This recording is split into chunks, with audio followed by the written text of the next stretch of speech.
6,000 men hung dying along a single road for 3 months. Their screams became the wind, their bodies signposts. Travelers walked beneath them, ate lunch in their shadows, conducted business while blood dripped onto stone. This was not war. This was not battle. This was Rome teaching the world a lesson it would never forget. They called it civilization. They called it peace. But what do you call an empire that turns suffering into architecture? 46 BC. The port of Carthage Tribune.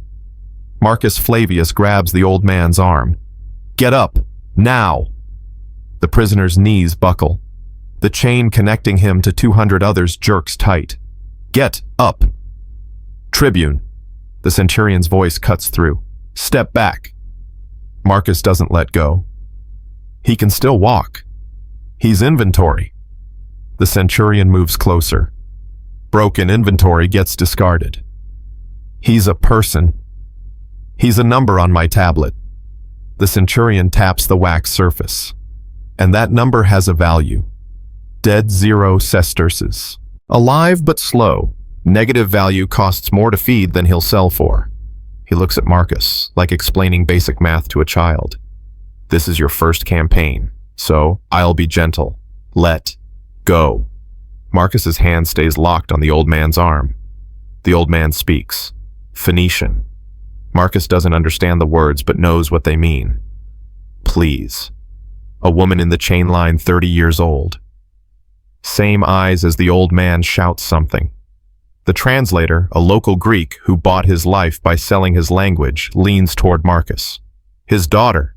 She's offering to carry his pack, begging you. Marcus looks at the centurion. Let her. No. Flat. Final. Why not? Because then the man behind her asks. Then the woman behind him. Then I've got 200 prisoners negotiating terms. The centurion signals. 2 legionaries approach. This is why we have rules, Tribune. Mercy is expensive, efficiency is cheap. They unlock the old man's collar. Wait, Marcus starts. The daughter screams.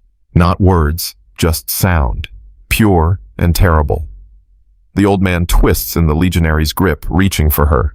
Their fingers touch for half a heartbeat before he's dragged toward the beach. Marcus follows. Centurion, if you just... Tribune. The centurion stops, turns. You want to save him, fine. Buy him. 30 sesterces. Standard rate for elderly male manual labor category. Marcus's hand goes to his purse, stops. 30 sesterces is a month's wine allowance. It's new sandals. It's the bribes that make camp life tolerable. It's also nothing. Less than nothing. The centurion watches his hesitation, smiles. That's what I thought. On the beach, the gladius flashes once. The body rolls into surf already red with bodies. The daughter makes a sound Marcus will hear for 20 years. Not a scream. Smaller. Like something breaking inside that will never heal. Keep the line moving, the centurion shouts. Marcus stands there, purse still closed, 30 sesterces still inside. His first lesson in empire. The cost of a life is whatever you're unwilling to pay. 2 hours later, Command Tent Legate Cassius studies the inventory report. 15,000 processed. Excellent pace. Marcus salutes, says nothing. Something on your mind, Tribune? Permission to speak freely, sir. Denied. Cassius doesn't look up. But speak anyway. You'll feel better. The old man at the harbor. Which one? The question hits like a fist. Which one? The one who... The daughter watching. You'll need to be more specific. We processed 400 elderly males today. Cassius finally looks up. Were you expecting me to know them individually? Should I have asked their names? Their favorite foods? Their childhood dreams? Sir, we're supposed to be... What civilized? Cassius sets down his stylus. We are, deeply. We have rules, procedures, documentation. Do you know what barbarians do? They massacre everyone and call it victory. We We sort, categorize, assign value, and extract maximum utility. That's not cruelty, Tribune. That's optimization. A scream cuts through the tent walls. Distant. Routine. Neither man reacts. You think I'm a monster, Cassius continues. You're wrong. I'm a professional. This, he taps the inventory report, is my job, not my passion, not my pleasure, my job, and I'm very good at it. Does that help you sleep, sir? No. Wine helps me sleep. Cassius pours 2 cups, slides one toward Marcus. You want to know the real difference between us and the Carthaginians. They worshipped gods who demanded child sacrifice, burned babies alive to please Baal. We looked at that and said, how barbaric. Then we enslaved their children instead, sold them to mines where they'll die slowly over years instead of quickly in flames. He raises his cup. To civilization. Marcus doesn't drink. You will, Cassius says. Give it time. Everyone does. Senate meeting, Rome. 6 months earlier, Senator Cato the Elder stands before the Senate holding a fig. I received this yesterday, from Carthage. 3 days' sail. He drops it. The fig hits marble splits open. That's how close they are. That's how fast their ships move. The Senate chamber goes quiet. We defeated them 50 years ago. We took their empire. We made them swear never to rebuild their military. Cato's voice rises. And yet, their merchants are richer than ours. Their ships faster. Their traders in every port. They win with coins what they lost with swords. Senator Scipio Nasica stands. Cato Carthage poses no military threat. Not yet. Cato picks up the fig. But prosperity breeds ambition. Ambition breeds armies. And armies breed... He squeezes. Fig pulp runs through his fingers. I vote we strike first. You're suggesting we attack an ally, a city that's obeyed every term of our treaty. I'm suggesting we remove a competitor before they remember they were once an empire. Cato wipes his hand. Carthago delenda est. Carthage must be destroyed, not conquered, destroyed. Buildings leveled, population scattered, the land itself salted so nothing grows. Murmurs ripple through senators. Nasica, you're talking about erasing a civilization. I'm talking about preventing a future war by making their future impossible. Cato looks around the chamber. We have a choice. Be remembered as the generation that conquered Carthage, or the generation that erased the possibility of Carthage. I know which one survives longer. The vote is called. 40 senators vote for conquest. 80 vote for annihilation. History will call this pragmatism. But Marcus, standing in the Carthaginian harbor 6 months later, sees it differently. They didn't vote for safety. They voted for the feeling of safety, and the price of that feeling is now being paid in Phoenician blood. The Temple District, 3 days later, Scipio Aemilianus walks through ash that was once a city's holiest site. Marcus follows. Stop, Scipio commands. They stand over a corpse, old priest by the robes, face down in cooling gold that melted from the temple walls. Scipio nudges the body with his boot. It doesn't move. What do you see? Tribune. Marcus swallows. A dead priest, sir. Wrong. Scipio kneels, turns the body over. The priest's hands are locked around a scroll knuckles white even in death. You see commitment. This man could have run, saved himself. Instead, he stayed, tried to save this. Scipio pries the scroll free, opens it, scans the text. Property deeds, for temple lands. He drops it into the ash. He died protecting paperwork. Maybe it was all he had left. Exactly. Scipio stands. That's what we do, Marcus. We take everything worth saving, then watch them die protecting the worthless. He walks deeper into the temple. My grandfather conquered Hannibal. They still sing songs about that victory. Honorable enemies, honorable combat, honorable peace. He stops. Know what his dying words to me were? No, sir. Don't become what you're fighting. Scipio's laugh is bitter. Too late, grandfather. We became it 50 years ago. We just called it by different names. A runner approaches, salutes. Sir, the Senate's final orders. Scipio reads. His jaw tightens. They want the plow. Sir. Salt ceremony. After we level every building, we're to plow the ruins with salt. Make the land sterile. Cursed. He crumples the message. Because destroying a city isn't theatrical enough. The land itself must be punished for daring to host Carthaginians. Marcus feels something cold in his chest. Sir, why did you accept this command? Scipio turns. For a moment his mask slips. Marcus sees exhaustion, disgust, maybe even shame. Then it's gone. Because I'm a Roman, and Romans don't refuse. Scipio starts walking toward the exit. Come on, we have 6 more districts to burn before sunset. Efficiency Tribune, always efficiency. Behind them, the scroll with property deeds catches fire. The smoke rises, another piece of history becoming nothing. Corinth, Greece. The same year. Professor Aristides watches his academy burn from his knees. Consul Lucius Mummius stands beside him eating an apple. How many books? Mummius asks. The translator repeats in Greek. Aristides doesn't answer. I said, Mummius kicks him casual. How many books? 8,000. The words come out like vomit. Good number. We'll take 1,200, the rest kindling. Mummius takes another bite. Your students. Where are they? Gone. Try again. Fled. To Athens. Thebes. Alexandria. Liar. Mummius gestures. A legionary drags forward a boy 16 bleeding from the mouth. Found this one hiding in the library. Say hello to your teacher. The boy's eyes meet Aristides's. Terror, shame, apology.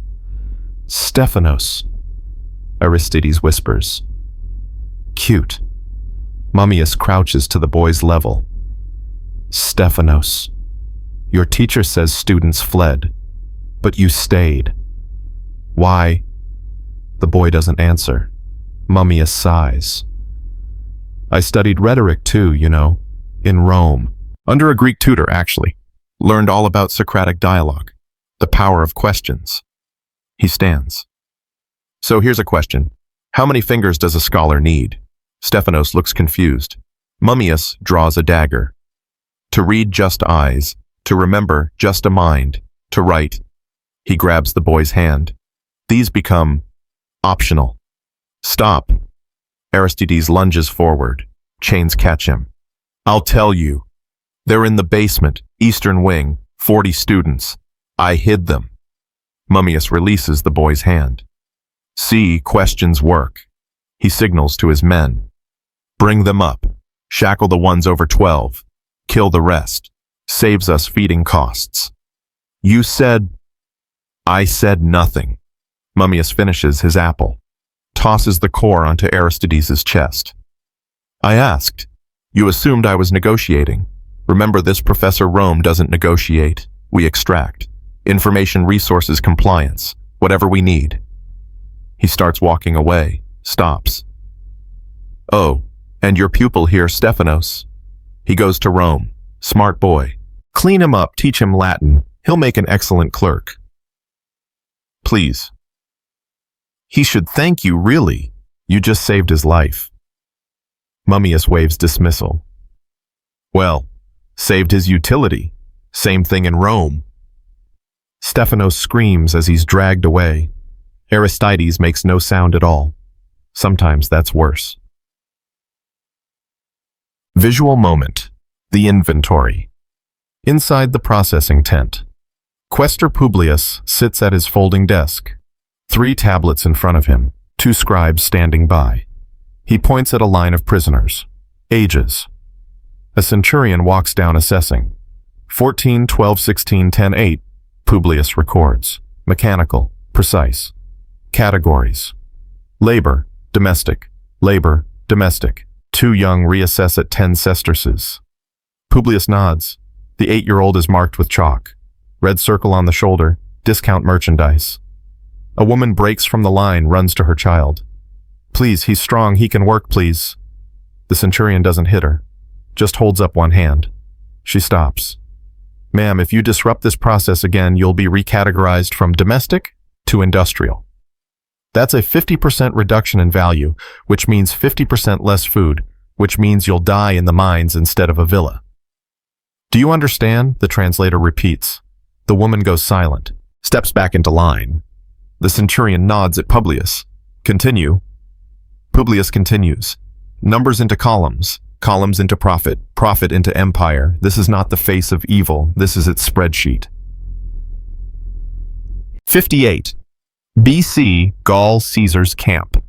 Caesar reads reports. Aide Aulus hovers nearby. The Helvetii? Caesar asks without looking up. Final count 238,000 dead, 110,000 captured. Caesar makes a note. Roman casualties, 1,184. Round to 1,200. Sounds better. Caesar sets down his stylus. Bring me a prisoner, officer if possible, someone who speaks Latin. 10 minutes later, a Gaul is pushed into the tent. 40 years old, scarred proud, even in chains. Caesar doesn't stand. Name, Diviciacus. Rank, Vergobret, chief magistrate of the Aedui. Not anymore. Caesar gestures to a stool. Sit. The man doesn't move. That wasn't a request. Diviciacus sits. Caesar studies him. You fought well. Outnumbered 6-1, you held formation for 3 hours. Impressive. We still lost. You did. Caesar pours wine. 1 cup. Drinks. Here's what happens next. Your people have 3 choices. First, submit completely. Become Roman allies, pay tribute, send hostages. Second, we kill every warrior, enslave every woman and child, burn every village. And third, Caesar smiles. There is no third. I just wanted to see if you were paying attention. He leans forward. You're wondering why I called you here. Why talk to 1 prisoner when I have 100,000? Diviciacus says nothing. Because you're going home. The Gaul's eyes narrow. Why? To tell them what you saw. The numbers. The machines. The efficiency. Caesar stands. Walks around the Gaul slowly. You'll describe how we build camps in 4 hours. How we march 30 miles in full armor. How we turn forests into siege weapons overnight. And you'll tell them, this is what's coming. This cannot be stopped. You think I'll serve your propaganda? I think you'll serve your survival. Caesar stops in front of him. You have grandchildren, yes. 2 boys, 1 girl. Diviciacus's face goes white. They're in tent 37, healthy, well-fed, waiting. Caesar's voice drops. You deliver my message, they stay that way. You don't... He snaps his fingers. Tent 37 becomes inventory. Silence. Then, what do you want me to say? The truth. That Rome isn't an army. It's a system. And systems don't lose. They adapt, expand, optimize. Caesar nods to Aulus. Give him supplies for a week. Send him north.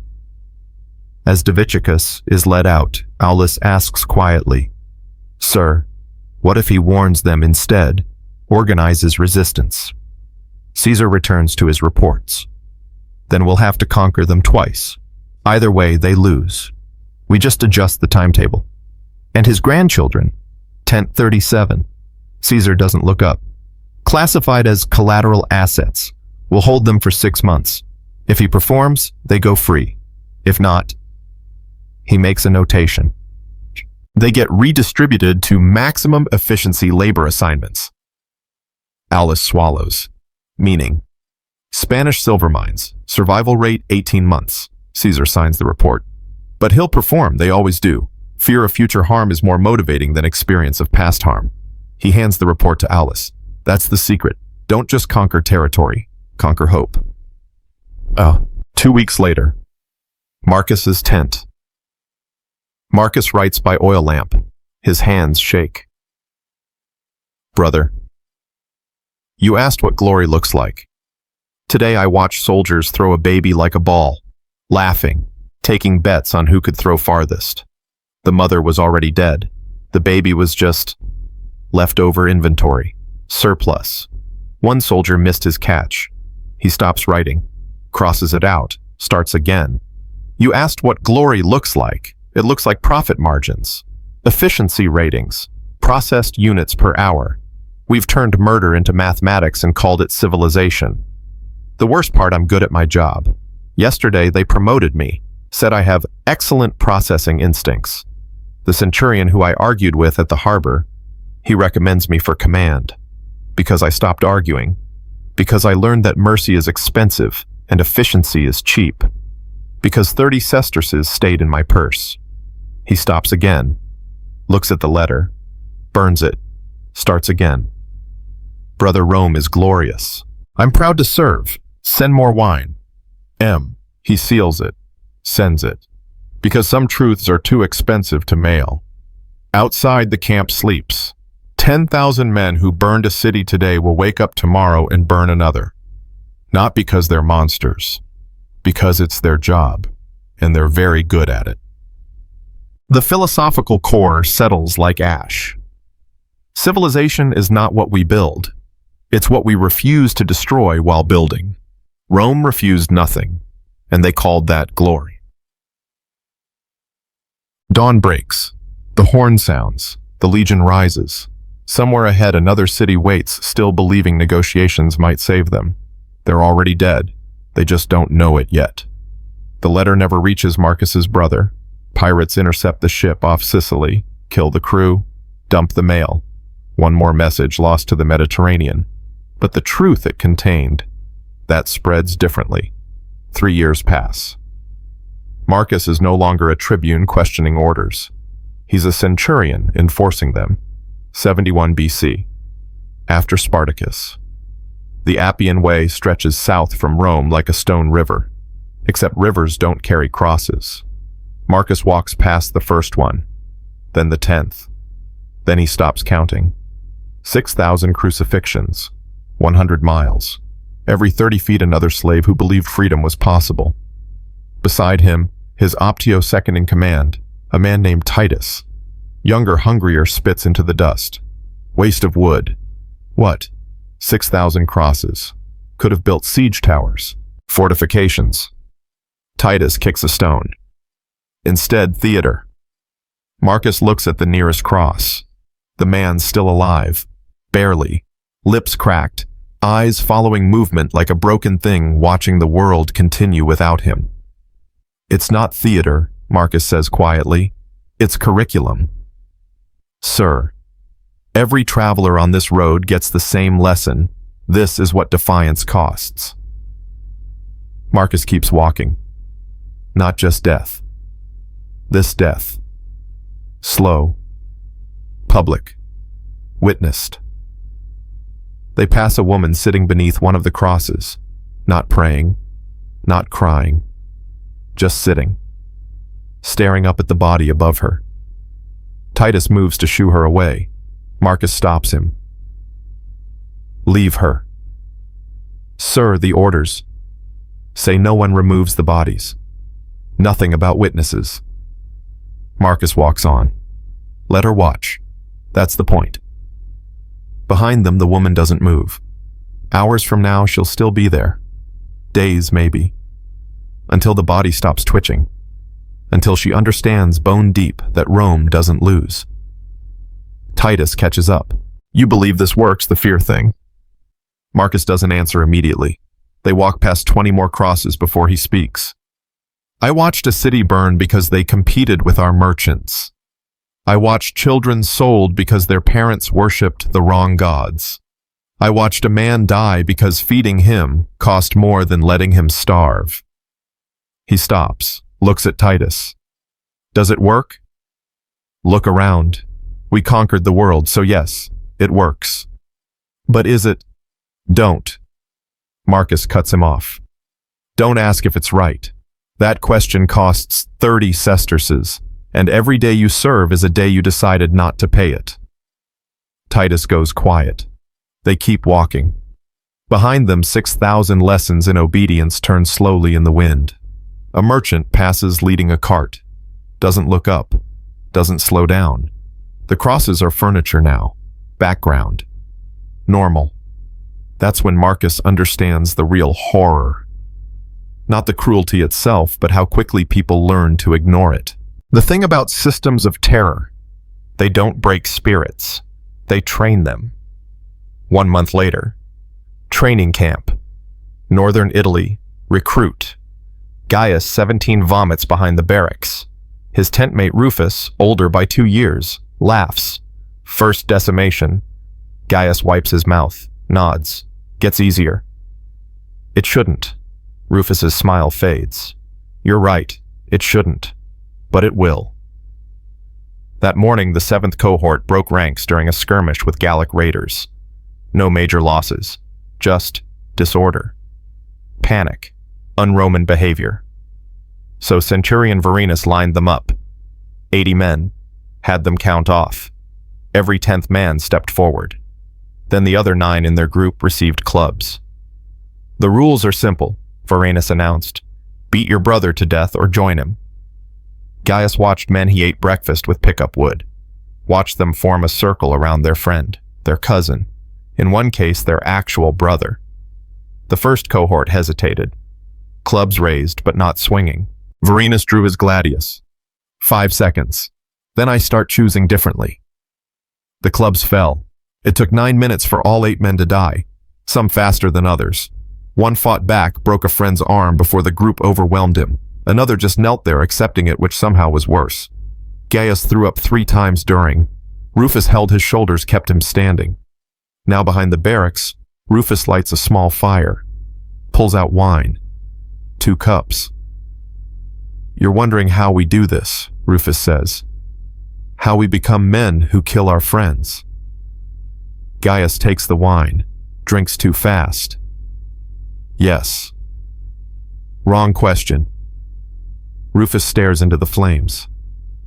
Right question is, how do they make us believe we had a choice? We did. We could have refused. Then we die. Then the next 8 kill the next one. Then the next 8 kill the next one. Rufus pours more wine. The machine doesn't stop because one gear refuses. It just replaces the gear. So, we're cowards. We're survivors. Rufus looks at him. And survival costs. Every single day it costs. You add it up over 25 years of service and the bill is... He trails off. You can't pay it. You can only pretend you're someone else. Someone who never had a choice. Gaius drinks. Did you have to? 3rd year. My tent mate drew the lot. Man named Cassius. Taught me to read. Loaned me money when my father died. Rufus's hand tightens on his cup. I broke his ribs first. Thought I was being merciful. Faster that way. But he looked at me while dying and I saw understanding. Like he knew I didn't have a choice. Like he forgave me. That's good, isn't it? No. Rufus throws his cup into the fire. Because I didn't deserve forgiveness. I deserved to live with what I did. But his forgiveness, that let me forget. And that's the real evil, not the violence. The permission to forget the violence. They sit in silence. The fire crackles. Somewhere in the camp, men laugh, tell jokes, live normally. Tomorrow they'll march, fight, kill, and the day after they'll do it again. Because that's the job. The empire doesn't need good men. It needs men who stop asking what good means. 52 BC, Alesia, Gaul. Caesar's siege is in its 3rd month. 80,000 Gauls trapped inside the fortress. 250,000 relief force surrounding the Romans, and Caesar's legions caught in the middle building walls in both directions. Marcus, now Primus Pilus, first spear commander of the 1st cohort, walks the inner fortification. Below Alesia is dying slowly. No food shipments, no water reserves, just time running out. A messenger runs up. Sir, delegation at the gate. Ours or theirs? Theirs, women and children, asking for passage. Marcus descends to the gatehouse. On the other side of the sharpened stakes may be 400 women, elderly children under 10. Gaul civilians pushed out of the fortress to save rations. A woman steps forward, young, baby on her hip. She speaks Gallic. The translator, same Greek Marcus has used for 10 years, converts. She says they're non-combatants. They ask to pass through the Roman lines. They'll go to the relief army. Just don't make them go back inside. Marcus looks at the baby. Maybe 6 months old, starving, ribs visible. Tell her no. The translator hesitates.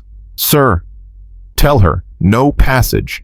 They return to Elysia or they stay in no man's land. The woman responds, more urgent, pleading, holding up the baby like an offering. The translator. She says the baby will die without food. She's begging. I know what she's doing. Marcus's voice hardens. And the answer is no. If we let them through, Elysia gets relief. Rations stretch. The siege extends. More legionaries die. He looks at the translator. Tell her, return to the fortress or stay here. Those are the options. The message is delivered. The woman's face crumbles. She turns to the others. They talk rapidly. Some cry.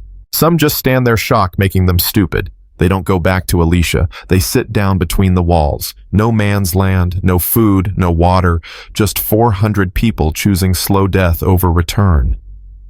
Titus, Marcus's second for 5 years, now joins him at the wall. We're really doing this. We are. They're civilians. They're ration sacks. Marcus hates how easily the words come. Everyone that dies out there is one less mouth Elysia has to feed. This is strategy. This is murder. Marcus rounds on him. You want to open the gate? Feed them from our supplies. Cut legionary rations so Gallic babies live. He steps closer. Make the choice, Optio, right now. Save them and maybe lose Roman lives, or let them die and guarantee we win. Titus opens his mouth, closes it, says nothing. That's what I thought. Marcus returns to watching the crowd. You don't get to be moral and victorious. You pick one. 3 days pass. The women and children don't move. They die in place, one by one. The baby goes first. Tiny lungs aren't built for starvation. The mother holds the body for a day before setting it down gently, like putting a child to bed. Then she lies down next to it. The translator refuses to watch after day 2. Marcus makes him anyway. Why? The Greek asks. Why make me see this? Because you'll remember. Marcus doesn't look away from the dying crowd. And in 10 years, when someone asks you what Rome's greatness cost, you won't have to guess. You'll know exactly. 400 bodies. A baby that didn't even have a name. He finally turns. That's why. Because someone should remember the bill. On day 7, the relief army attacks. Caesar's legions hold. Barely. But they hold. Elysia surrenders 2 days later. Vercingetorix, the Gallic king, offers himself in chains to save his people. Caesar accepts, parades him in Rome 6 years later, then strangles him in the Tullianum prison while crowds celebrate. The 400 bodies between the walls, not mentioned in Caesar's reports, not carved in victory monuments, not remembered in songs, just 400 line items in a ledger marked acceptable losses. Visual moment, the butcher's mathematics, Caesar's command tent, night, oil lamps burning. Marcus delivers casualty reports. First cohort, 48, dead, 90 wounded. Second cohort, 31 dead, 64 wounded. Stop. Caesar holds up a hand. Total Roman casualties. 417 dead, 833 wounded. Caesar writes. Gallic casualties. Estimated 250,000 total, combatants and civilians combined. Caesar does math. His stylus scratches wax. Ratio of 200 to 1. Excellent. He looks up. You seem troubled, Centurion. Marcus hesitates. The civilians at the gate, sir. Was that necessary? Define necessary. Caesar leans back. Were they combatants? No. Were they threats? Not directly. But did their deaths serve strategic purpose? He taps his tablet. They reduced Elysia's supplies, demoralized defenders. Taught Gaul that sheltering behind walls means watching your children starve. He smiles. So yes, necessary. Not because I'm cruel, because cruelty properly applied prevents future conflict. By making people too afraid to resist. Exactly. Caesar stands, walks to Marcus. You know what you are. Centurion, you're a man who understands cost. You paid it at Carthage. I read your early reports. You paid it at the Appian Way. You paid it at that gate. He grips Marcus's shoulder. Most men lie to themselves, call it duty, honor, glory. But you know exactly what we do, and you do it anyway. That's not weakness. That's what makes you valuable. Marcus says nothing. Caesar releases him, returns to his reports. Dismissed. And Centurions sleep well. Tomorrow we march north. The Belgae are asking for negotiations. Should be quick. Marcus salutes, leaves. That night he dreams of the woman with the baby. Except in the dream she's speaking Latin. And she's asking him the same question over and over. What's 30 sesterces worth now? He wakes up, doesn't go back to sleep. The difference between murder and strategy is what side writes the history. 66 AD Judea, Roman province. Procurator Gessius Florus sits in the governor's palace reading complaints. They're refusing to pay temple tax, his aide reports. Jews or Romans are Jews. But the tax funds aqueduct maintenance. Romans benefit. Florus sighs, sets down the scroll. How much are we talking? 17 talents, about 400,000 sesterces. So, nothing, administratively speaking. Florus drums his fingers. But if we let them refuse once, they'll refuse twice. Then the Syrians refuse. Then the Greeks. Then suddenly the whole province thinks taxes are optional. We could negotiate. Negotiation implies equality. Florus stands. Here's what happens. We take 17 talents from the temple treasury by force. When they protest, we arrest the protesters. When more protest, we escalate. Sir, that could cause an uprising. Yes, exactly. Florus walks to the window. Jerusalem spreads below, ancient and crowded and waiting. You know what's expensive, governing people who think they have rights. You know what's cheap, governing people too afraid to claim them. He turns. Start with 100 arrests. Public, brutal, make it performance. And if they fight back, then we have justification for total suppression. Florus returns to his desk. Either way, we win. They submit. We get compliance. They resist. We get an excuse to eliminate the resistance permanently. The aide shifts uncomfortably. Sir, eliminating resistance means... I know what it means. Florus picks up his stylus. The emperor wants this province productive, not happy, productive. And fear is the most efficient motivator humans have invented. He makes a notation. Send the 12th Legion. Have them be visible. How visible? Crucifixion level visible. 3 weeks later, Jerusalem burns in sections. Not by accident. Methodically. Block by block. The legion moving through like pruning trees, cutting back anything that grows too wild. Marcus, now too old for frontline command, serves as logistics coordinator. He doesn't swing swords anymore. He counts them, distributes them, makes sure the machine has what it needs to function. He's in the requisitions tent when a young centurion, 23, same age Marcus, was at Carthage, runs in pale. Sir, we need more. More. More what? Nails. Marcus doesn't ask why. He knows. How many? We've crucified 400 today. Florus wants 1,000 by week's end. We're out of wood and nails. Marcus consults inventory. We have enough timber. The nails, he calculates. We're short 3,000. Can we requisition from the supply depot? Not fast enough, Marcus thinks. Raid the construction sites, builders' yards, private homes if necessary. Tell them it's temporary commandeering for provincial security. The centurion nods, starts to leave, stops. Sir, does it bother you? What we're doing? Marcus looks at him, really looks, sees himself 3 decades ago standing in Carthaginian ash holding an unopened purse. Yes, he says finally. The centurion seems relieved. Then why? Because it bothering me doesn't make it stop. It just makes me tired. Marcus returns to his tablets. Go get the nails, Centurion. The work doesn't pause for philosophy. The young man leaves. Marcus sits alone, surrounded by inventory lists. Nails, timber, rope. All the materials needed to turn human beings into warnings. Somewhere in the distance, hammering starts. Steady, methodical, professional. The machine continues. It always does.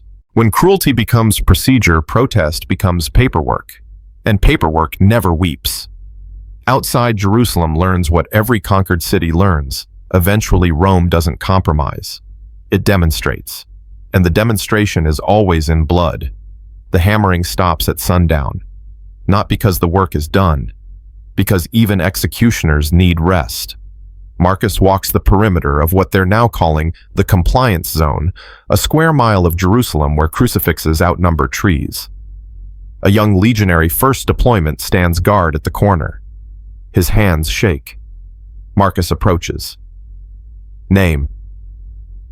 Quintus, sir. 9th cohort. How old? 19. Marcus nods at the crosses. Your first installation. Quintus swallows. Yes, sir. It doesn't get easier. Anyone who tells you different is lying or broken. Marcus starts to walk away. Stops. But you learn to carry it. That's the best we get. Not peace. Just capacity. Sir, can I ask something? Marcus waits. Why do we do it this way? Why not just quick gladius to the heart? Why make it last days? Because a quick death teaches nothing. A slow death teaches everyone. Marcus gestures at the city below.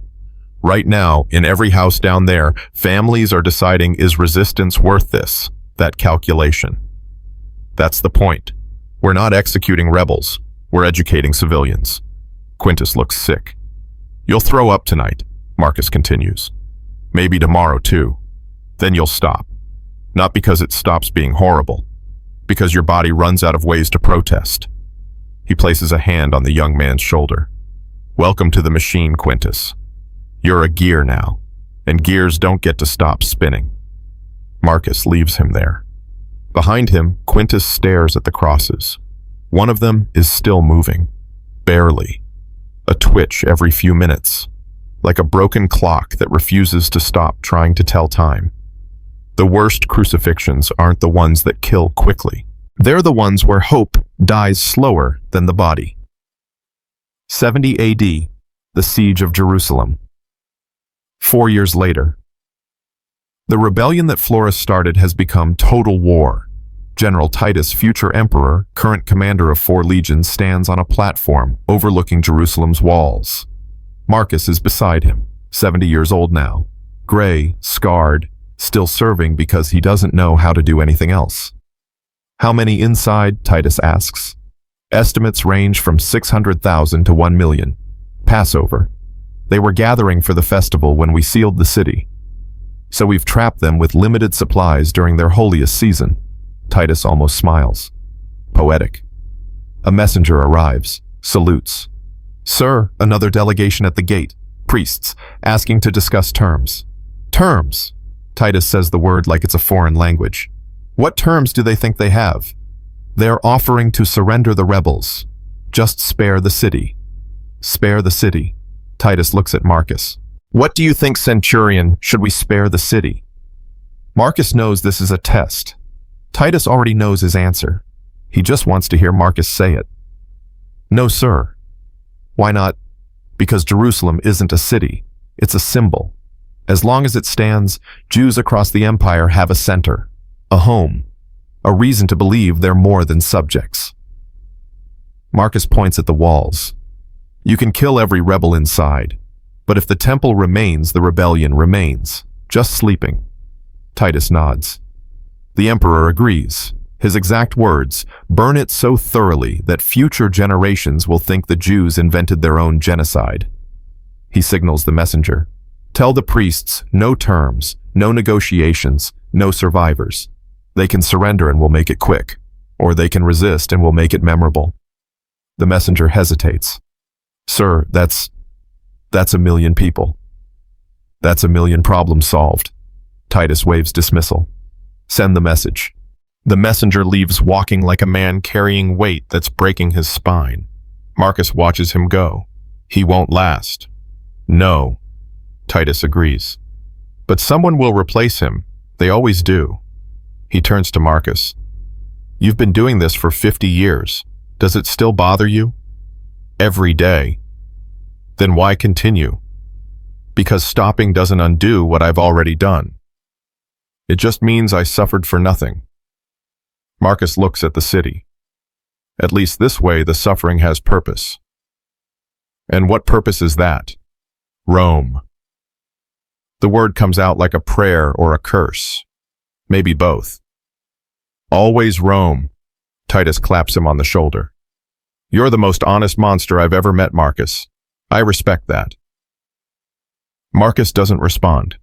Because honest monster sounds like a compliment, and compliments for atrocities are how empires normalize themselves. 3 months later. Inside Jerusalem. The city is eating itself. Not metaphorically. Literally. Josephus, Jewish general turned Roman collaborator, historian, survivor, walks through Jerusalem's streets with a Roman escort. He's documenting the siege for Titus, recording history as it happens, or at least the version Rome wants recorded. A woman stumbles toward him, skeletal, eyes too large for her face. Food, she whispers. Please, anything. Josephus's escort moves to push her away. Josephus stops him, pulls out a piece of bread from his pouch, hands it to her. She grabs it, eats like an animal. No chewing, just swallowing. When did you last eat? Josephus asks in Aramaic. She finishes the bread before answering. 4 days, maybe 5. Time is different now. Where's your family? Dead. Husband killed by zealots for hiding grain. Sons died defending the outer wall. Daughter. She trails off, starts crying. I can't say it. Josephus knows what she can't say. He's heard the reports, seen the evidence. Inside Jerusalem, starvation has progressed beyond desperation into something that doesn't have a name yet. The Romans offer surrender, he says quietly. If you go to the walls, show you're a civilian. They crucify everyone. We've seen. Old, young doesn't matter. Not everyone. They're looking for rebels. We're all rebels now. She wipes her face. The moment we chose to stay, we became combatants. That's what your general said. No survivors, no terms, no mercy. Josephus has no response, because she's right. Titus made it clear Jerusalem will be an example so extreme that no city will ever dare rebel again. I'm sorry, he says. No, you're not. She stands. Steadier now, the bread helping. You're documenting, writing this down so Rome can remember, but you'll write it their way, make it sound necessary, strategic, clean. She leans closer. But I want you to write this part. When this is over, when you're explaining why 1,000,000 people had to die, remember that every single one of us knew your names. We knew Rome. We knew surrender. We chose this anyway. Why? Because dying free is better than living as inventory. She starts walking away, stops, looks back. And because someone needs to make Rome work this hard to break us, let them remember that 1,000,000 unarmed people made 4 legions sweat. She disappears into the maze of streets. Josephus stands there. The escort shifts uncomfortably. Should I include that in the report, sir? Josephus thinks. No. Wright encountered civilian, displayed signs of mental deterioration due to starvation, offered surrender, rejected due to rebel propaganda. That's what Rome needs to hear. And the truth. The truth is what survives. Josephus starts walking toward the Roman lines, and Rome always survives. Visual moment. The children's lottery. In a courtyard deep inside the city, 40 children sit in a circle, ages 5 to 12. All orphans now. War doesn't leave many parents alive. An old Rabbi Eleazar, sick himself dying slowly, tries to organize them. We have 3 loaves of bread, he announces.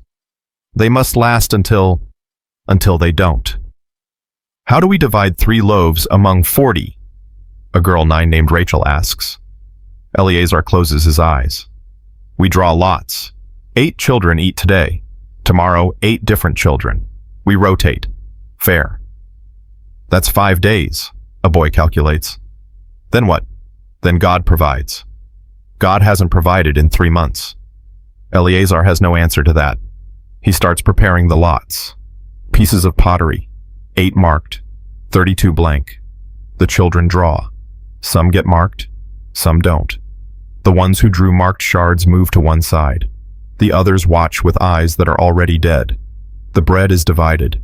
8 pieces. Smaller than a child's fist each. Rachel got a marked shard. She holds her piece of bread, looks at her friend David, who drew blank. She breaks her piece in half, gives half to him. No! David pushes it back. You won. You eat. We both eat. Just less. That's not the rule. Then we make a new rule.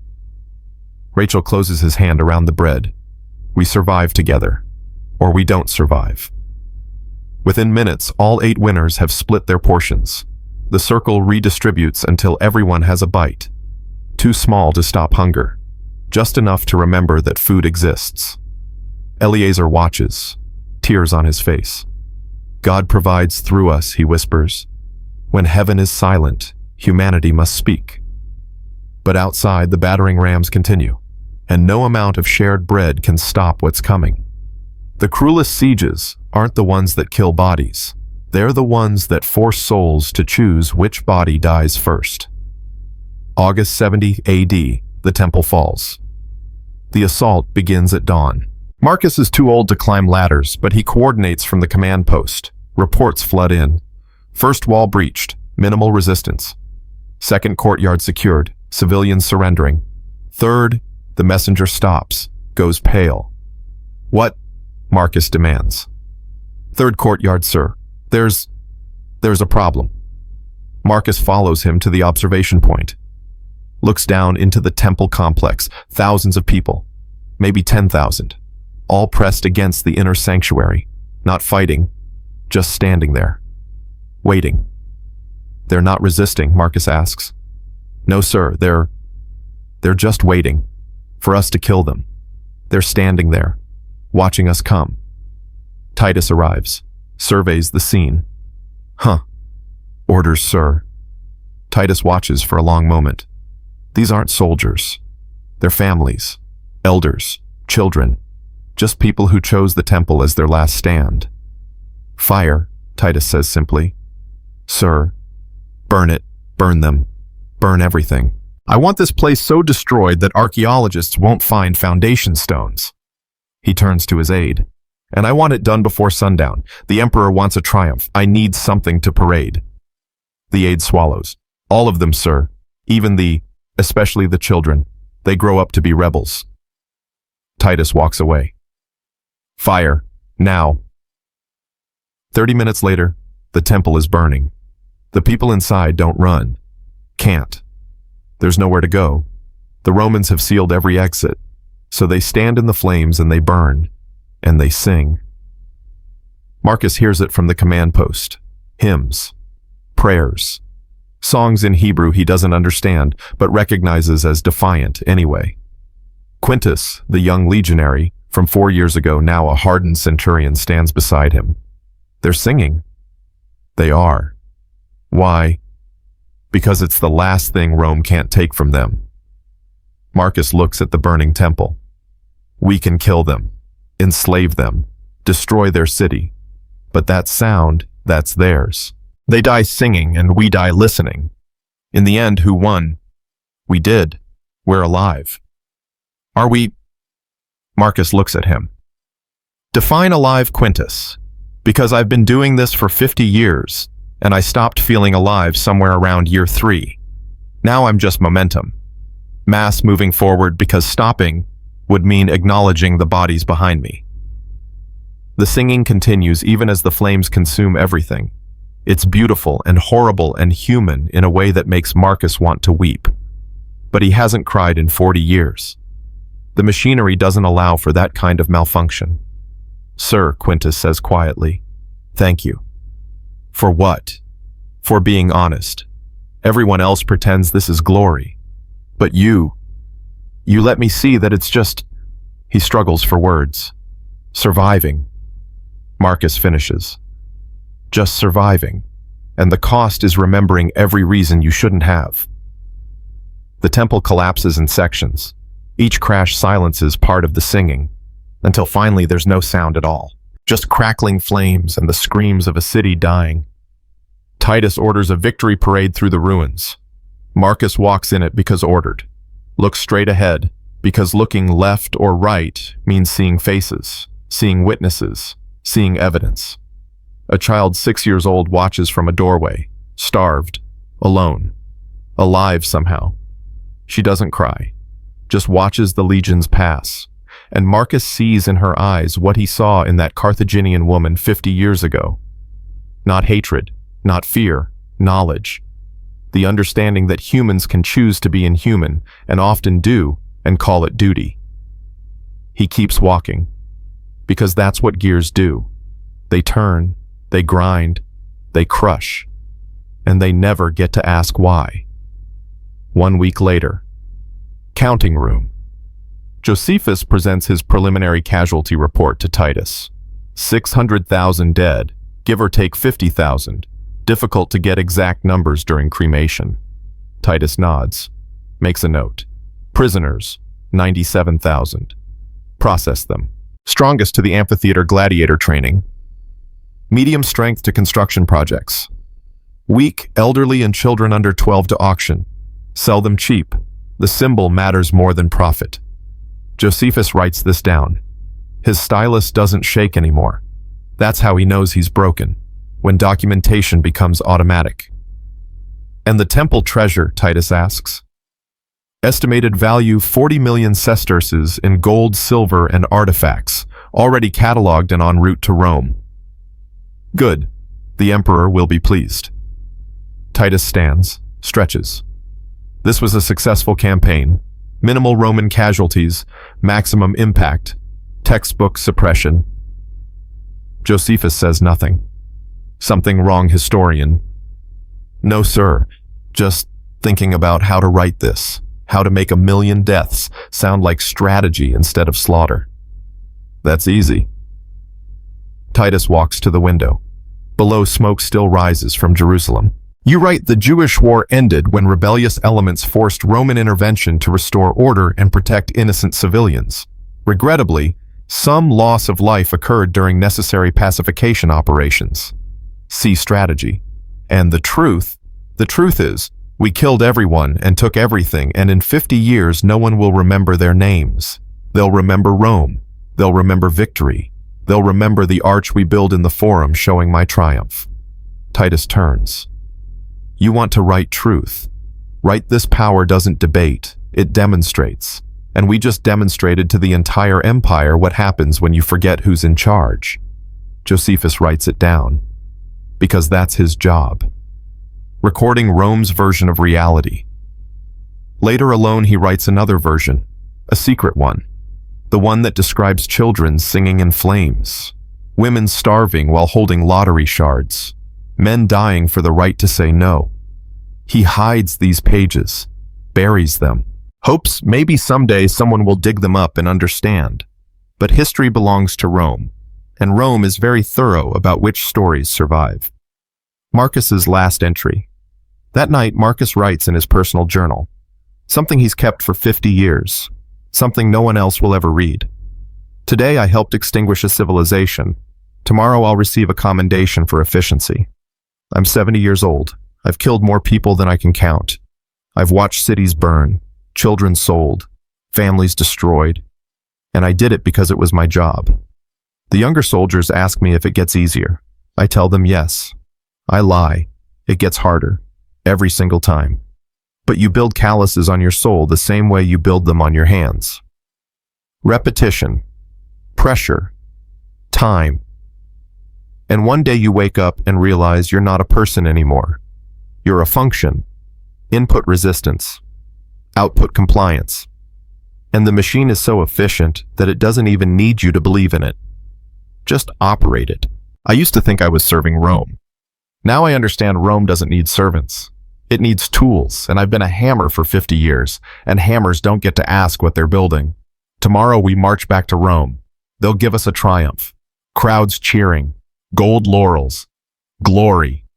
And I'll walk through it all and I'll smile and I'll wave, and inside I'll be thinking I am standing on a mountain of corpses and calling it civilization. God forgive me. I won't forgive myself. He closes the journal, hides it beneath his bunk. Tomorrow he'll pretend again. Pretend it was necessary. Pretend it was strategic. Pretend the screaming doesn't echo, because that's what survivors do.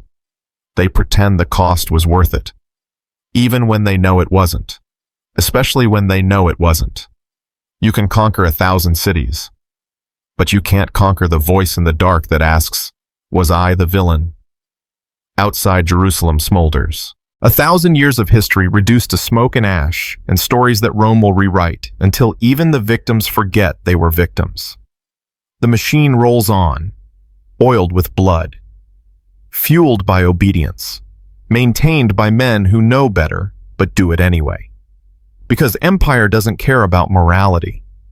It cares about momentum.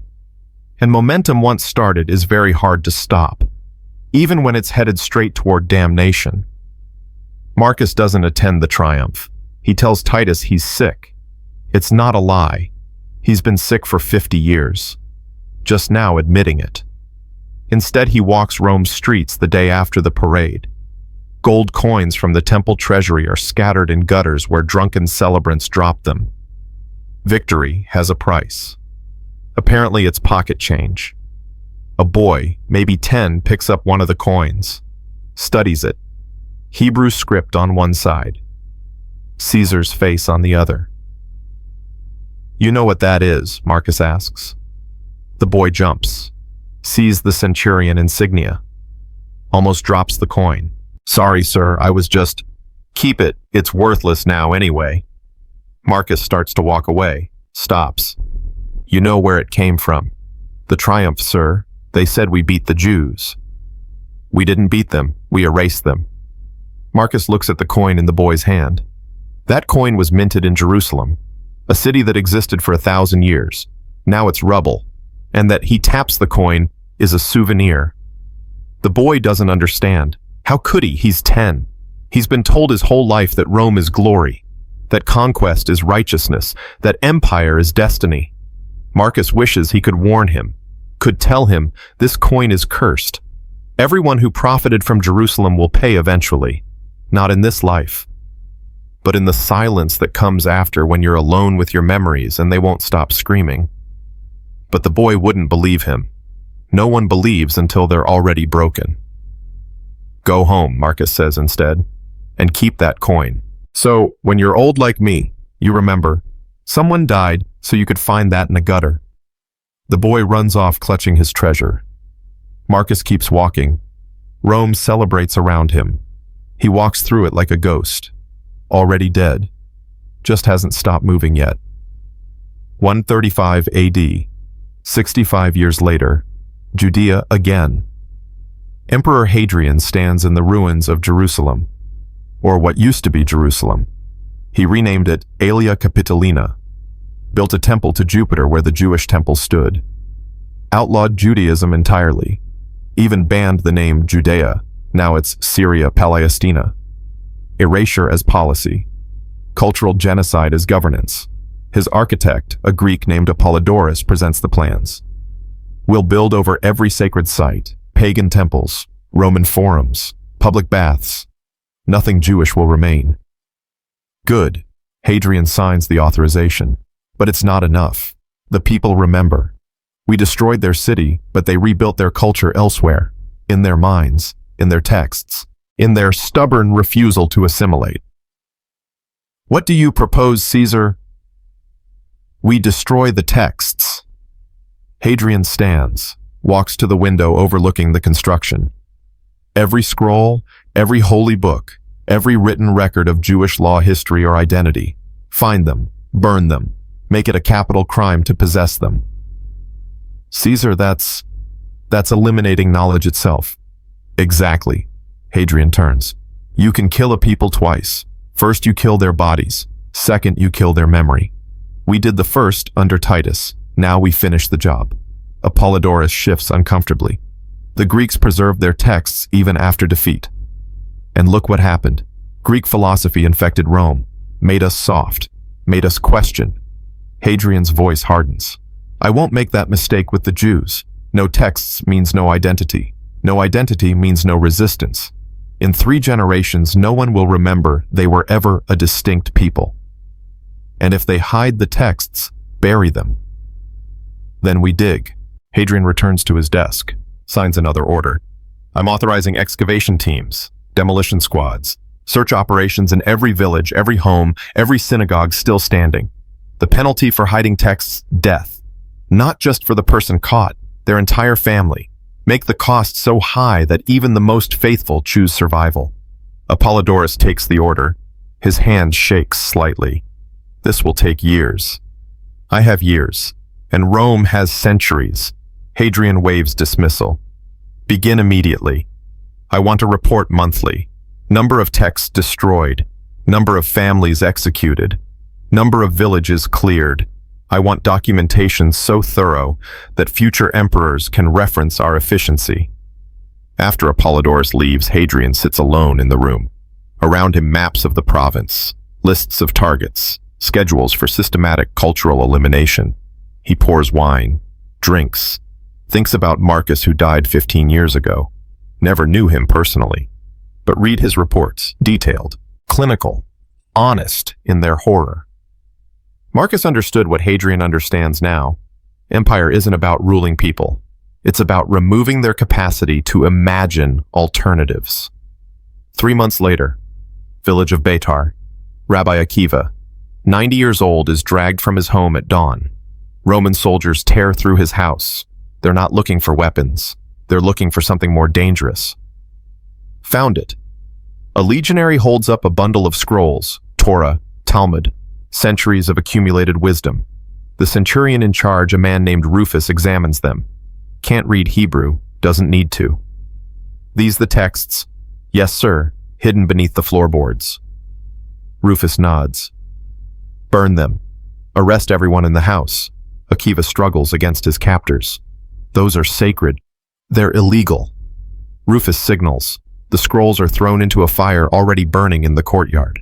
Other homes' findings, other families' histories, all burning together. Akiva watches, tears streaming, not from pain, from loss. Each scroll burning is 1,000 years of thought.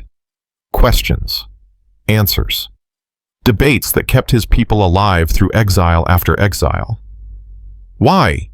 Akiva asks Rufus directly. Why destroy knowledge? We're already defeated.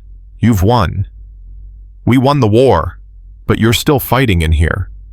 Rufus taps his head, and here, taps his chest. As long as these texts exist, you have identity. Identity leads to unity. Unity leads to resistance. Emperor wants to end the cycle. By making us forget who we are. By making your grandchildren never learn. Rufus turns to his men.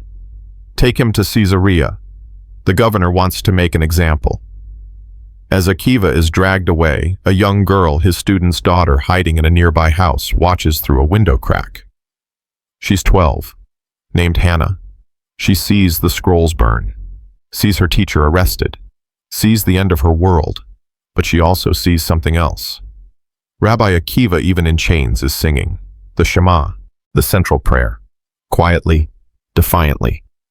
Hannah memorizes every word, because texts can burn, but memory is portable. Caesarea, 2 weeks later. Governor Turnus, Rufus, different. Rufus' higher rank, crueler reputation, oversees Akiva's interrogation personally. You're charged with teaching Torah, organizing prayer groups, maintaining Jewish identity in direct violation of imperial decree. Rufus reads from a tablet. How do you plead? Akiva, chained to a post, beaten but unbroken, smiles. Guilty, proudly. You understand the penalty? I do. Then why? Why die for words on paper? Why not just assimilate, live? We're not asking you to worship our gods. Just stop worshiping yours so loudly. Akiva looks at him. Really looks. And for a moment, Rufus sees something that makes him uncomfortable. Not hatred. Pity. You think knowledge is in texts, Akiva says slowly. But texts are just storage. Knowledge is in here, taps his head, and here, taps his chest. You can burn every scroll, destroy every temple, kill every rabbi. But you can't burn what we remember, what we teach our children, what they teach theirs. We can make teaching a capital crime. Then we'll whisper. We'll cut out tongues. Then we'll write in sand, in dirt, in whatever medium survives your censorship. Akiva's smile widens. You're fighting memory itself, and memory doesn't need permission to exist. Rufus's face hardens. Execute him, publicly, slowly. I want every Jew in the province to understand what happens to people who remember too loudly. The guards prepare the execution, not crucifixion. Something worse. Iron combs tools designed to flay skin from muscle from bone. They chain Akiva to a post in the city center. Hundreds forced to watch. Roman policy. Make death so horrible that survival at any cost becomes logical. The torturer approaches with the combs. Akiva begins reciting the Shema. Again. Louder now. Stop him, Rufus orders. Rufus. They gag him. He keeps going. The words muffled but recognizable. They start the combing. Flesh tears. Blood flows. Akiva's eyes water, but he doesn't scream, just keeps trying to recite through the gag, through the pain, through the dying. His students scattered in the crowd, forced to witness, begin reciting with him, quietly, then louder, then hundreds of voices joining. The Shema echoing through Caesarea while their rabbi is flayed alive. Rufus screams for silence. Guards move through the crowd. Arrest 20, 30, 40. But for every voice silenced, 2 more join. The torturer finishes. Akiva's body is ruined, but his lips still move, still praying, still teaching, still refusing. He dies while reciting. His last word, Echad. 1. Referring to God, or maybe unity. Or maybe the stubborn human refusal to let cruelty have the last word. Rufus stands there, surrounded by hundreds reciting prayers, holding a corpse that fought until its final breath, and realizes something terrifying. He just created a martyr, and martyrs are harder to kill than armies. Disperse them, he orders weakly. But the damage is done. Akiva's death isn't an ending. It's a transmission. Every witness carries his final prayer. Every student remembers his teaching. Every family will tell this story. You can burn libraries, but you can't burn witnesses. Visual moment, the copyist. 50 miles away in a cave hidden in the Judean hills, a young scribe named Eleazar works by candlelight. He's copying texts. Every scroll that survived the burnings, every fragment that escaped confiscation, working 16 hours a day, fingers bleeding, eyes straining. His brother brings food, water, warnings that Roman patrols are searching caves. You need to stop, his brother says. They'll find you eventually. Then I stop, eventually, not now. Eleazar doesn't look up. His hand moves across parchment. Perfect Hebrew letters, thousands of years of thought being preserved one stroke at a time. What's the point? They'll just burn these too. Maybe, probably. Eleazar finishes a line, starts another. But maybe one survives, gets buried, found in 1,000 years, and some future person reads it and understands we existed, we resisted, we refused to be erased. That's a lot of maybes to die for. Every act of preservation is. Eleazar finally looks up. You want certainty, assimilate. Forget, let Rome win. But if you want even a chance that something of us survives, you copy, you hide, you pray someone finds it. His brother leaves, returns an hour later, with more parchment and his own stylus. What are you doing? Eleazar asks. Helping. You're too slow alone. His brother sits, opens a scroll, begins copying. They work in silence. Two brothers, one candle, an empire trying to erase them, and their stubborn refusal to cooperate with their own deletion. Outside Rome rules. Inside memory persists. 132 AD, the Bar Kokhba revolt. General Sextus Julius Severus arrives from Britain with 6 legions. The rebellion is worse than intelligence reported. Not just armed resistance, total war.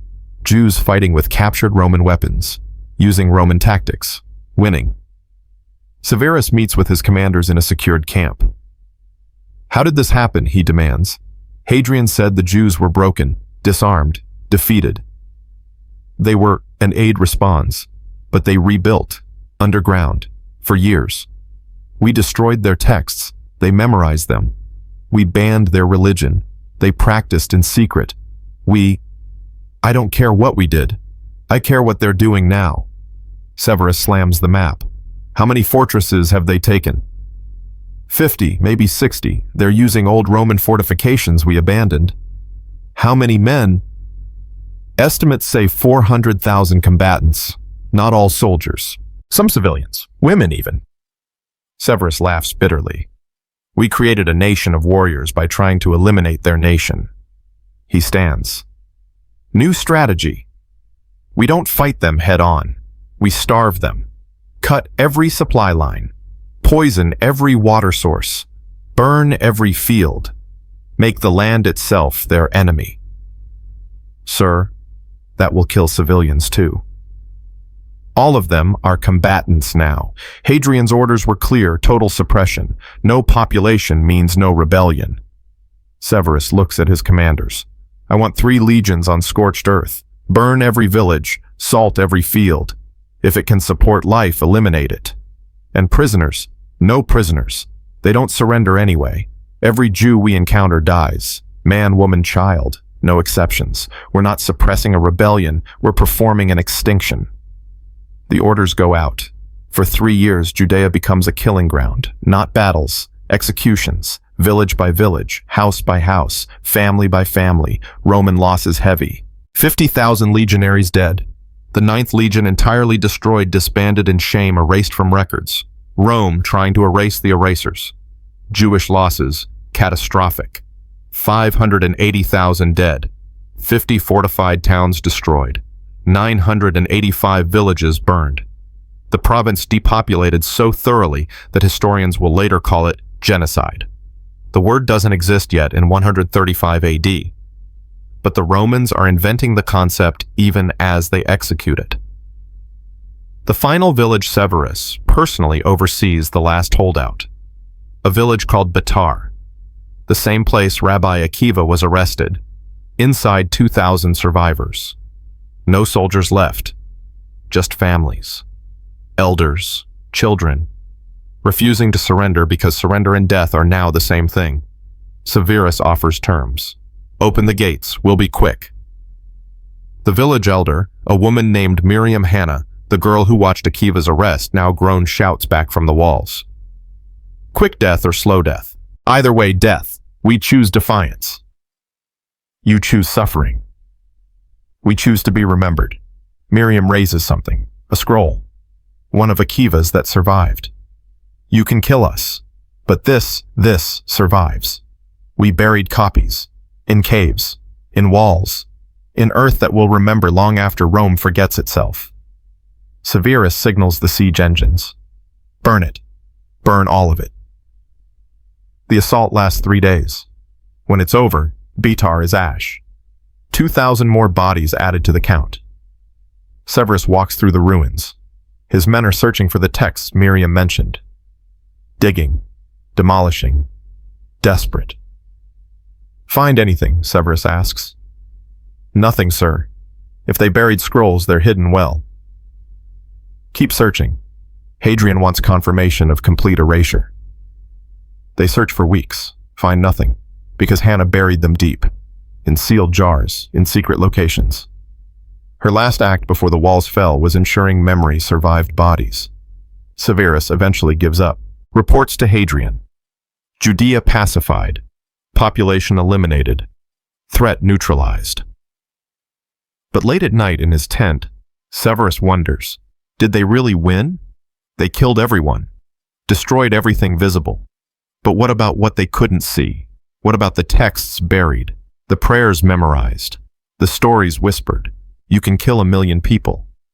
But can you kill what they believed, what they taught their children, what those children might teach theirs, centuries from now if even one scroll survives? Severus doesn't know the answer, but it keeps him awake. Because winning feels a lot like losing when you need 6 legions to defeat memory. Hadrian's final report. Emperor Hadrian reads Severus's report, signs it, files it. Done. Judea is erased. Judaism is banned. The people are dead. The texts are burned. The land is renamed. History is rewritten. Rome has won. Except a runner arrives. Caesar, there's news from Alexandria. What news? Jewish scholars they're rewriting the texts from memory. They're reconstructing what we burned. Hadrian goes very still. From memory. Yes, Caesar. They memorized them. Before the burnings. They're transcribing now. Teaching new students. The texts are being reborn. Hadrian feels something he hasn't felt in decades. Fear. Not of armies, of ideas, of the stubborn human refusal to let knowledge die. Send orders to Alexandria. Confiscate all texts. Arrest all scribes. Already done, Caesar. They've gone underground. We can't find them. Then search harder. We are Caesar, but they're everywhere now. Syria, Egypt, Greece, Babylon. Every place we don't directly control, they're rebuilding, teaching, remembering. Hadrian realizes something that will haunt him. He just made Judaism immortal. By trying to destroy it, he forced it to evolve. From texts to memory, from temples to hearts, from location to diaspora. You can burn libraries, but you can't burn the human brain's capacity to rebuild them. The philosophical truth settles heavy as ash. The things you try hardest to erase are the things that become impossible to forget. Rome destroyed Judea, but in doing so, they taught the Jews something invaluable. How to survive without land, without temples, without anything except memory and refusal. That survival would outlast Rome itself. In a cave 2,000 years later, archaeologists will find the texts Hannah buried. Intact. Readable. The Dead Sea Scrolls. Proof that empire can burn cities, but not ideas. That night, Hadrian dreams of libraries burning. But the ashes reform into words, and the words form into people, and the people keep teaching. Forever. Unstoppable. He wakes up terrified, because he just learned knowledge doesn't need Rome's permission to exist. It just needs one person to remember. And humans are very, very good at remembering the things that tried to kill them. The scrolls stay buried for 18 centuries. Empires rise and fall above them. Rome collapses. Christianity spreads. Islam emerges. Crusades, inquisitions, pogroms. The world keeps finding new ways to repeat old cruelties. But the scrolls wait, patient, knowing that truth doesn't need to be immediate, it just needs to be eventual. 1947. Qumran Caves, near the Dead Sea. A Bedouin shepherd boy throws a rock into a cave. Hears something break. Not rock on rock, something hollow. Ceramic. He climbs down, finds jars, opens one. Inside scrolls, ancient, fragile, wrapped carefully by hands that died 2,000 years ago. Hannah's hands, Eleazar's hands, hands that chose preservation over survival. The boy doesn't know what he's found. Sells the scrolls to an antiquities dealer for £7. The dealer sells them to a scholar. The scholar realizes what they are and weeps. The Dead Sea Scrolls. The texts Rome tried to erase. Survived, intact, readable. testimony to the stubborn human belief that truth outlasts tyranny if you hide it well enough and wait long enough. Within a decade, archaeologists excavate 11 caves, find over 900 documents, biblical texts, community rules, prayers, letters, an entire civilization's voice speaking from beyond Rome's reach. The world learned something. You can burn cities, but you can't burn what people refuse to forget. 1961. Jerusalem. The trial. Adolf Eichmann sits in a glass booth, bulletproof, soundproof, a Nazi architect of genocide on trial in the city his ideological ancestors tried to eliminate.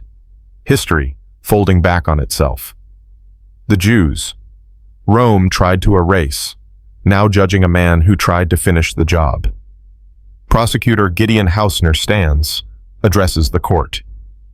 We are not here merely to punish one man. We are here to remember 6 million who cannot speak for themselves.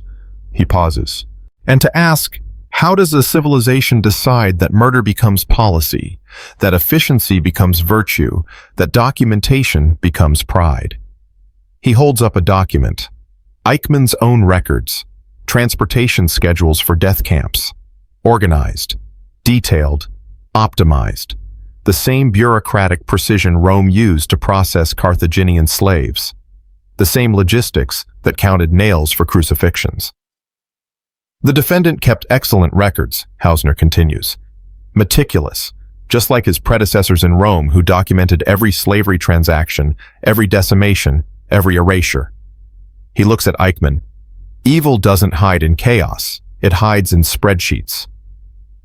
Eichmann, through the glass, shows no emotion. He's already said his defense. I was following orders. I was a gear in a machine. I didn't make policy. I executed it. The same defense Marcus could have used. The same defense every Roman centurion, every legionary, every clerk who processed humans like inventory could have claimed. I had no choice. The most common lie humans tell themselves. A witness is called. An old woman, 80 years old, survivor of Auschwitz, named Ruth. She walks slowly to the stand, sits. The prosecutor asks her to tell her story. Ruth looks directly at Eichmann, not with hatred, with something worse. Recognition. I was 12 when they came, she begins. My family was wealthy, educated. We thought civilization would protect us. That law culture heritage that these things mattered. She pauses. They didn't. Within 6 months, we were inventory. Numbers on arms, bodies in categories. Just like... She stops, breathes, continues. Just like the Romans did to the Jews in Jerusalem. Just like every empire does when it decides that efficiency matters more than humanity. She looks at the judges. You want to know how this happens? It's simple. One person makes cruelty policy. 1,000 people execute it. 1 million people look away. And everyone says, I had no choice. Did he have a choice? The prosecutor asks, gesturing to Eichmann. Yes, the same choice every human has, to say no, to refuse, to accept the cost of conscience. Ruth's voice strengthens. He chose comfort over courage, position over principle, survival over soul. That's not no choice. That's a choice he doesn't want to own. Eichmann sits motionless, but something flickers in his eyes.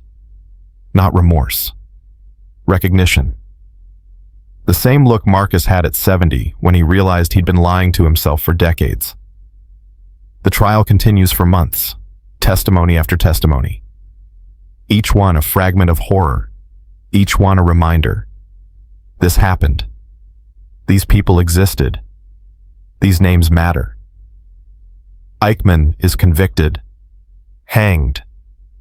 His body cremated, ashes scattered at sea so no grave becomes a shrine.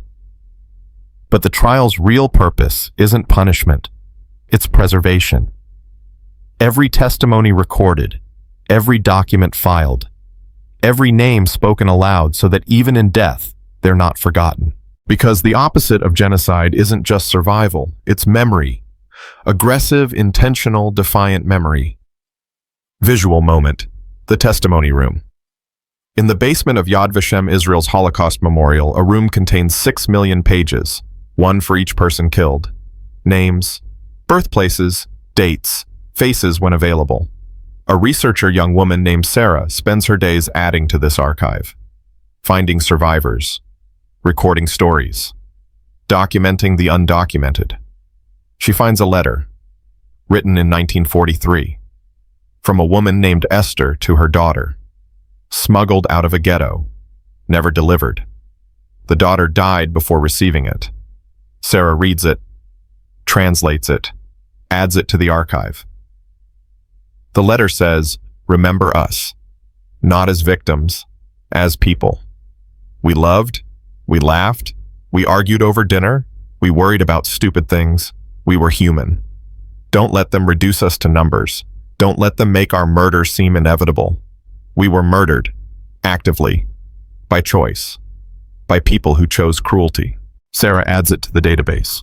One more voice preserved, one more act of resistance against erasure. Her colleague asks, "Why do we do this?" They're already dead. Recording their names doesn't bring them back. No, Sarah agrees. But it makes their murders matter. It turns anonymous death into remembered life. She saves the entry, and it warns the future. This is what happens when you let cruelty become normal, when you let dehumanization become policy, when you let efficiency replace empathy. They keep working. 6 million pages, 6 million testaments, 6 million refusals to be forgotten. Rome tried this, erased Carthage, burned Corinth, deleted Jerusalem. But here, 2,000 years later, humans are still trying to remember what empires try to erase. The work is never finished, because forgetting is easier than remembering. An empire depends on people choosing easy. 410 AD, Rome falls, 1,500 years before the Holocaust. 400 years after Marcus died. Rome, the eternal city, is burning, not by Roman hands this time, by Visigoths, barbarians. The people Rome spent centuries calling uncivilized are now walking through the forum taking whatever they want. A young Visigoth warrior 22 named Alaric stands in what used to be the Senate House, the same chamber where Cato demanded Carthage be destroyed, where senators voted for annihilation, where empire was policy and cruelty was strategy. Now it's empty, looted, burning in sections. An old Roman senator hiding in the ruins emerges, hands raised. "Please, I'm unarmed. I surrender." Alaric looks at him. "What's your name?" "Publius Cornelius Scipio, descendant of the Scipios who conquered Carthage." "Carthage?" Alaric laughs. "I've heard that name. The city Rome erased so completely that historians argue about where it even was. It was necessary, strategic. They threatened, they competed with you, so you eliminated them." Alaric walks closer. "Tell me, Senator, how does it feel to be on the receiving end of empire?" Publius has no answer. What can he say? That Rome deserved to rule, that their conquests were justified, that somehow their violence was different from Visigoth violence. "You know what we learned from Rome?" Alaric asks. "Everything. Your tactics, your strategies, your logistics, your efficiency." He gestures at the burning city. "And now we're using those lessons to do to you what you did to the world. This is barbarism. No, this is Roman doctrine, applied." Alaric crouches to Publius's level. "You taught us that mercy is weakness, that fear is power, that total domination is the only stable peace. We're just better students than you expected." Publius starts crying. Old man tears, realizing that empire is a boomerang, that every cruelty you normalize becomes a cruelty someone else can justify against you. "Please," Publius whispers. "I'm just an old man. I never hurt anyone. Hurt. You voted for it, celebrated it, profited from it." Alaric stands. "You never hurt anyone personally. You just built a system that hurt everyone professionally." He signals his men. "Take him to the processing center. Auction him with the others. You're enslaving Roman citizens." Why not? You enslaved everyone else. We're just continuing tradition. Alaric starts walking away. Stops. And don't worry, we'll document everything. Keep excellent records. Process efficiently. We learned from the best. Publius is dragged away screaming. The same way Carthaginians screamed. The same way Greeks screamed. The same way Jews screamed. The same way every victim of Roman efficiency screamed. The machine eating its makers.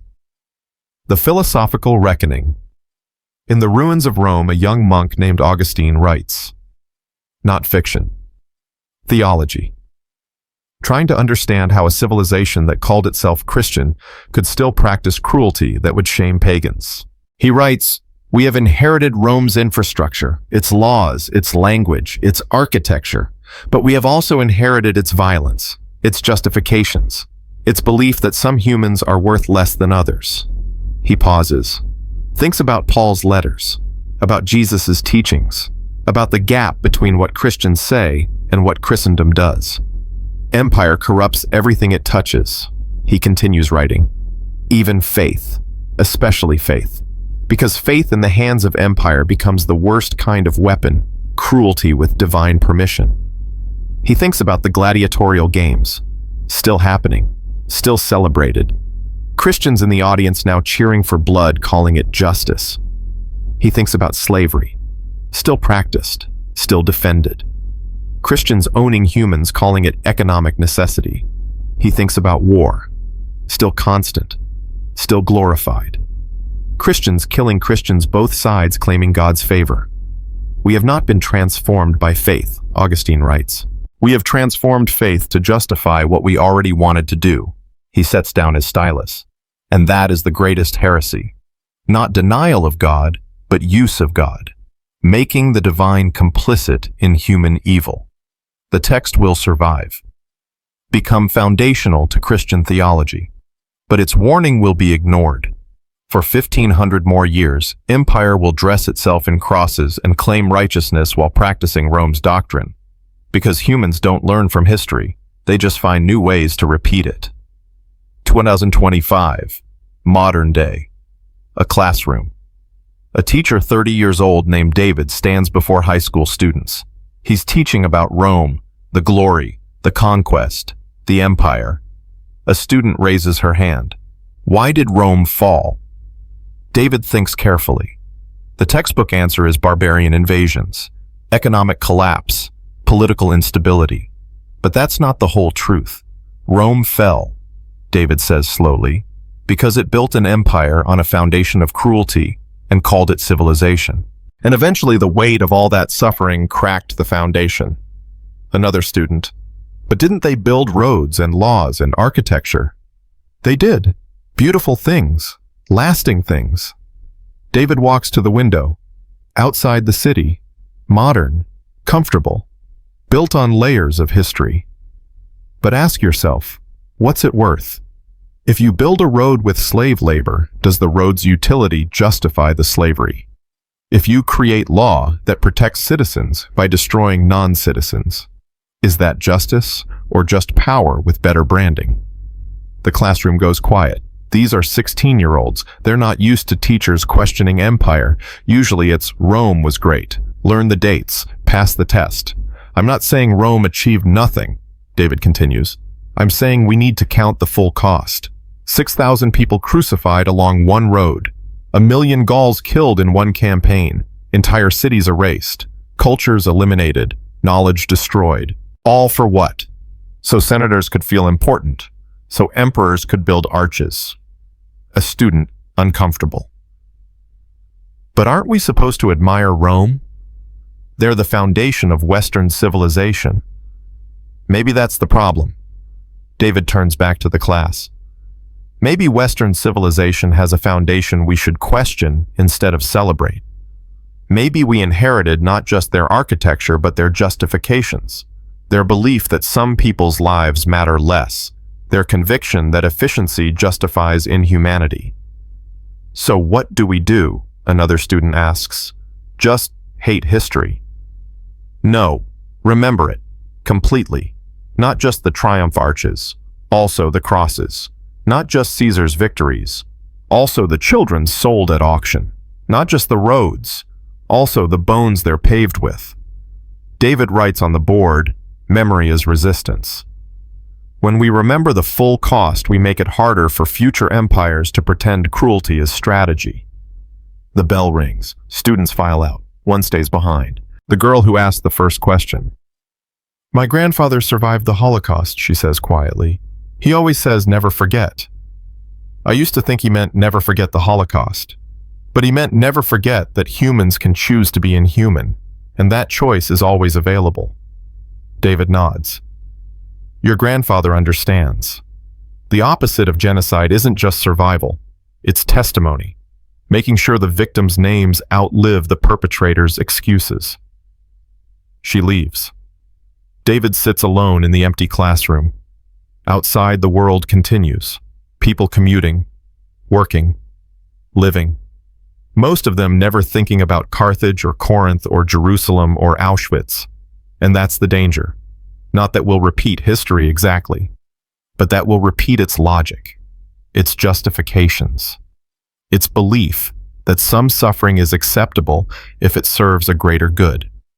The machine doesn't need to look the same. It just needs people willing to operate it. Visual moment.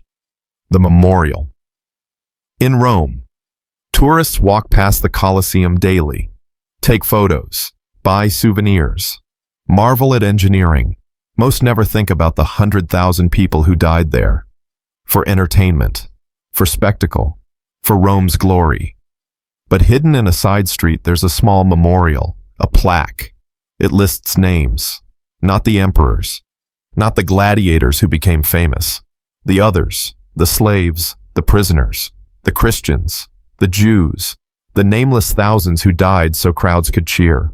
Most tourists never see it. It's not on the main route, not in guidebooks, not impressive enough to photograph, but it's there. Added in 1997. After someone asked, who remembers the victims? An old woman sits beside it, every day. She's 90. Her name is Sophia. Her grandmother told her stories about their family, traced back to Jerusalem, to 70 AD, to the temple burning. My grandmother said we survived because we remembered. Even when they took our land, our language, our names, we remembered who we were. And that memory kept us alive for 2,000 years. A tourist approaches, young, American, asks, what's this memorial for? The people history forgets, Sophia answers. The ones who built the glory but never got to enjoy it. The ones who died so emperors could triumph. That's sad. Yes, but it's also important. Because if we only remember the victors, we only learn victory's logic. We need to remember the defeated, so we learn what victory costs. The tourist takes a photo of the plaque, not for Instagram, just to remember. Sophia smiles. One more person carrying the memory. One more act of resistance against forgetting. The final truth. Late that night, after the tourists leave, after the city sleeps, Sophia returns to the memorial. She does this every night, has for 40 years. She whispers names, hundreds of them, names her family remembered, passed down, generation to generation. People who died in Jerusalem, in Rome, in Auschwitz, names that would otherwise be lost. Rachel bat Miriam, Eleazar ben Akiva, Sarah bat Ruth, Marcus. She pauses, adds a Roman name, because Marcus too was a victim. Of his own choices, yes, but also of a system that made those choices seem inevitable. I remember you, she says to the empty street. All of you. Victims and perpetrators, because you were all human, and humanity at its worst is a choice. But so is memory, so is testimony, so is the refusal to let cruelty become normal. She finishes, stands. Her knees ache. She's 90. She won't be doing this much longer, but her granddaughter knows the names, and her granddaughter's children will learn them, and on, because that's how memory survives, not in stone, in voices, in the stubborn human insistence that the dead deserve to be named. The philosophical core, the final word. Rome believed empire was eternal. That power was immortality. That monuments would speak forever. They were wrong.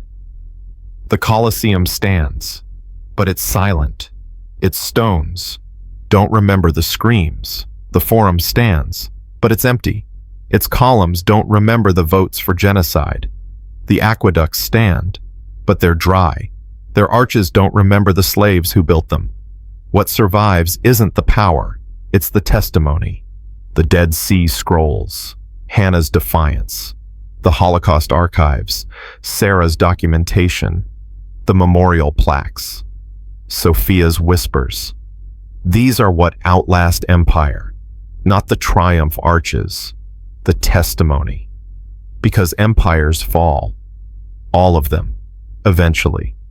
But memory properly maintained is forever, and that's the lesson Rome tried to teach but accidentally revealed. You can kill 1 million people, but you cannot kill the human capacity to remember those 1 million people, to name them, to make their deaths matter, to turn anonymous suffering into specific witnessed, testified truth. That capacity to remember what power once forgotten is the only thing that prevents history from being an infinite loop of justified cruelty. Memory is resistance, testimony is warfare, and every name spoken aloud is a defeat for empire. The final image. In a cave near the Dead Sea, the scrolls wait in climate-controlled cases, protected, preserved, visited by thousands yearly. Above them, a quote on the wall, from Hannah, found in fragments. Reconstructed, they will try to erase us. Let them try.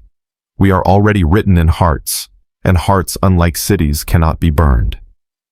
Tourists read it, take photos, move on. But some stop. Really read it, let it land, and in that moment, they become part of the chain.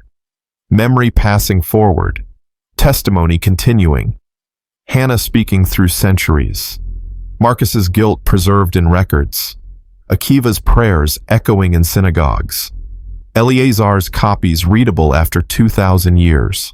All of them victim and perpetrator, hero and collaborator, witness, and documented, all of them contributing to humanity's long, painful education about what we're capable of, both the worst and the best. Rome taught the world how to build empire. Its victims taught the world how to outlast empire. Both lessons matter, but only one deserves to be repeated. If you believe their names should be remembered, share this story. Write a name in the comments, someone history forgot, someone who deserves testimony, because memory is how we fight back, and forgetting is how empires win. Don't let them win, remember.